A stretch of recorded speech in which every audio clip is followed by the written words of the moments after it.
Hey guys, we're back with Woman Crush Wednesday Part 2. The agency that I'm envisioning is Cheryl's Child, which I am Cheryl's child. And I really want to work with other children who were like me, whose parent who were affected by domestic violence homicides and their new families.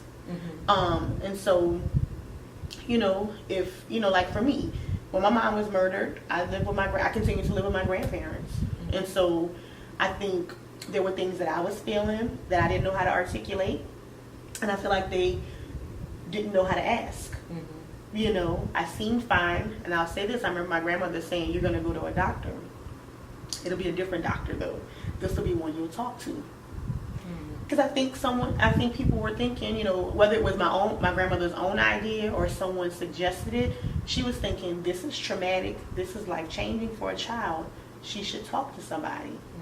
The thing is, I never went. For whatever reason, I don't know why, but I never went.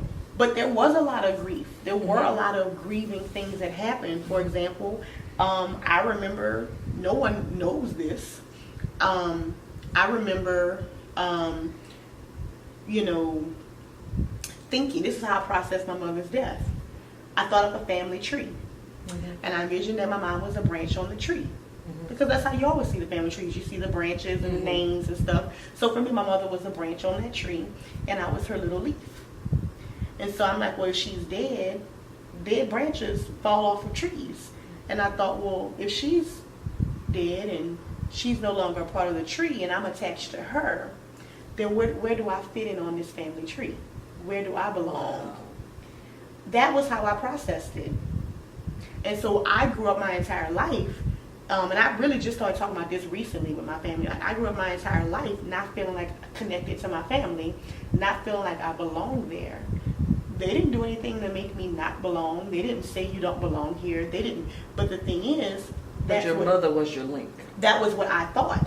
That was the way I processed it as a child, and I didn't know to articulate that. I didn't know to ask. I didn't know to articulate or how to explain or even ask that question. It was just what I thought, and that has shaped the way that shaped my whole worldview regarding like my family and my feelings of connectedness there. And so these are things I've just started talking about as an adult. And my family, one of my aunts, she'll say, you belong right here in the family. But I didn't hear that as a child, not to any fault of my family's, but because I didn't know to say that. And they didn't know to ask me that. Right. And so one of my goals with Cheryl's Child is, and the reason I don't want to just work with the child, I want to work with the child and their new family, because to kind of help navigate some of those conversations. I'm glad you said it, because I was about to ask you, what is it that you want to do for the children and their families? Yeah, support, advocacy, those are the main things, like support and advocacy, helping to kind of have those conversations, helping learn how to talk about these things. I'm very comfortable talking about this. Anybody who knows me knows it. Excuse me, I make people completely uncomfortable. My friends know. It has spilled over into many aspects of my life, but I talk about it. Another thing I did, I tried to call heaven. I did. We had a disconnected rotary phone. I knew it wasn't going to be through Bell South that we would call heaven. And how old were you when this happened? I have no idea. I was a child, and I just remember thinking, oh, well, it has to be something supernatural. So I'm going to take this phone that's not connected. I know I can't use a landline. Hopefully when I try, something spiritual will happen and I'll get to talk to her. Nobody knows I did that, but that was me trying to connect, trying to find something. And so those are the things I want to,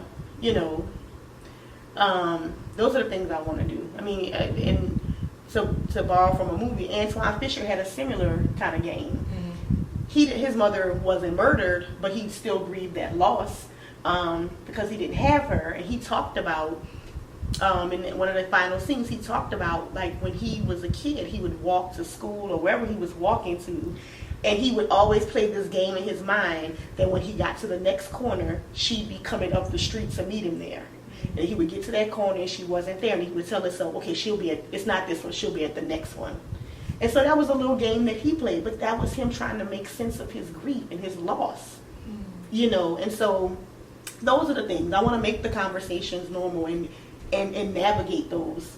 Because to me, so it's a grief support. It's not just any grief, but like a traumatic grief.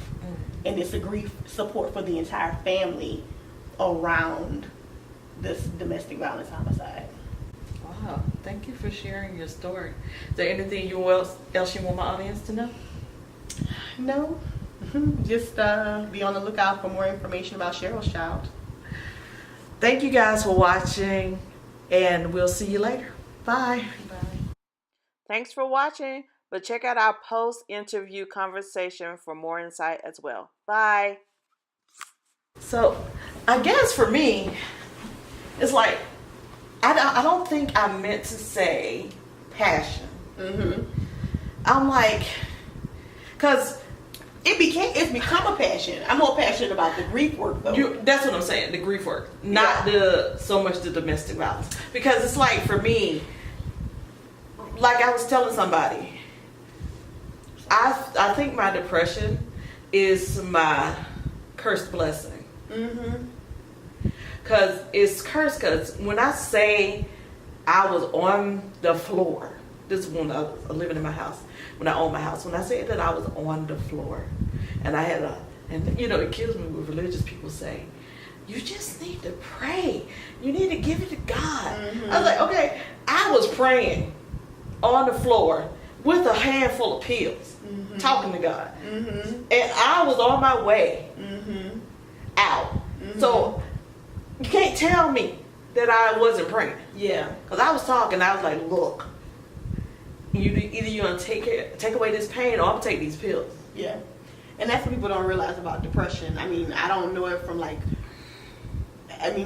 that's just what people don't understand, is that, you know, people think suicide is so selfish and it's this, that, and the other. And there are people who are going to believe that. Yes. They're going to just believe that. But what I know is that it is the thing, like when you are that close, the pain is so intense that's the only way you see. Like, and this is the only stop to the pain. I tell people, that's what you just said. I tell people, suicide people don't necessarily want to die. You just want the pain to stop. You want the pain to stop. And that's the only way you can see it. So it's not necessarily my passion to feel that bad ever again. Yeah. Oh my God, no. But it's my passion to see other, especially black women. Because there's one sister who is super negative. And I'm like, she is depressed. You know, it's like she never has a good thing to say about anything. And she's always complaining. And a lot of times you be like, why you always, people be like, why you always complaining? And, you know, had I not gone through what I went through, I'd be like, I can't be around you. You're just negative. You just need to cheer up or whatever. But now I know it's something else. Yeah. And we don't get treated.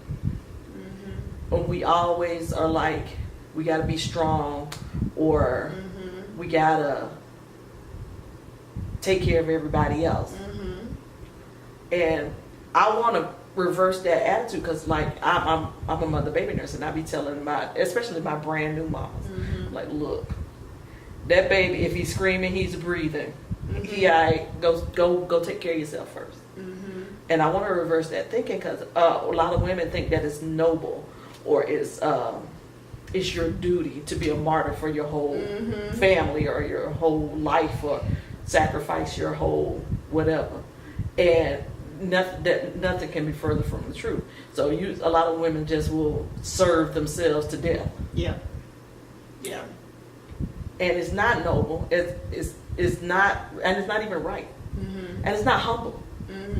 Because you're not letting God, take care of you in your weakness.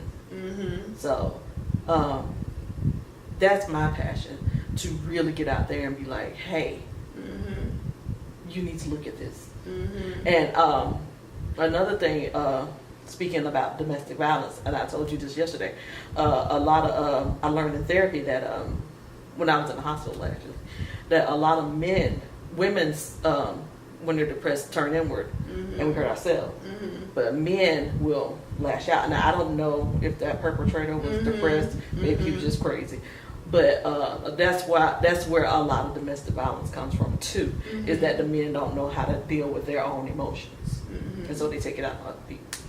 It's interesting because one thing, like when I was in school, and not even so much when I was in school, one thing I would really like to see more of, and I'm not passionate about this enough, but I think there needs to be. I know there's like violence, family violence intervention. I believe it's like just different interventions for people who are batterers and things like that. I would like to see more work around working with perpetrators. I know there's some things in place, but I would like to see more interventions. And the reason I say that is because, and this is just my opinion, nothing I'm saying is factual here. These are just my opinion, just kind of like on what I've kind of seen a little bit, is that a lot of the focus is on getting women and children safe. Right.